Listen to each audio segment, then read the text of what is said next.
How do historians view the revolutions of 1989? If you're curious about how historians see the revolutions of 1989, you're about to uncover some fascinating perspectives. Let's explore this significant moment in history together. Historians have diverse views on the revolutions of 1989, but one common thread is the recognition of their unique character. Unlike many previous revolutions, these were remarkably peaceful. In Eastern Europe, particularly in Poland, Hungary, and Czechoslovakia, the transitions were negotiated rather than violently contested. This peaceful nature was largely due to the unwillingness of both the old communist elites and the opposition to use violence. Gorbachev's reforms in the Soviet Union played a crucial role. His policies of perestroika, rebuilding, and glasnost, openness, created an environment where radical change could occur without the usual repression.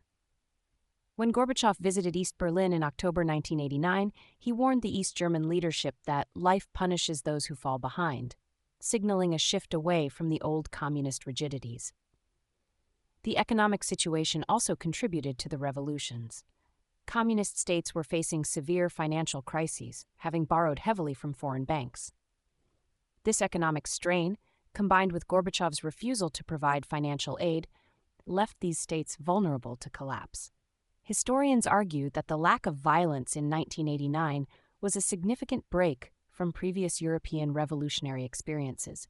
This was not just because of the protesters' peaceability, but also because Soviet leaders chose not to intervene militarily. In fact, Soviet troops were ordered to remain in their barracks, allowing the protests to proceed without interference. The concept of chronopolitics is also important here. This term refers to how the control and interpretation of time became a political battlefield. The way time was managed and perceived influenced the revolutionary character of 1989. For instance, the timing of Gorbachev's reforms and the rapid pace of events in late 1989 were critical in shaping the outcomes. Some historians debate whether these events should be called revolutions at all, given their relatively peaceful and negotiated nature. However, most agree that the changes were revolutionary in their impact, bringing new rights such as freedom of speech, assembly, and competitive elections. In summary, historians view the revolutions of 1989 as a unique blend of peaceful protest, economic crisis, and significant political change. These events marked a clear break from the violent revolutions of the past and set a new precedent for nonviolent political transitions.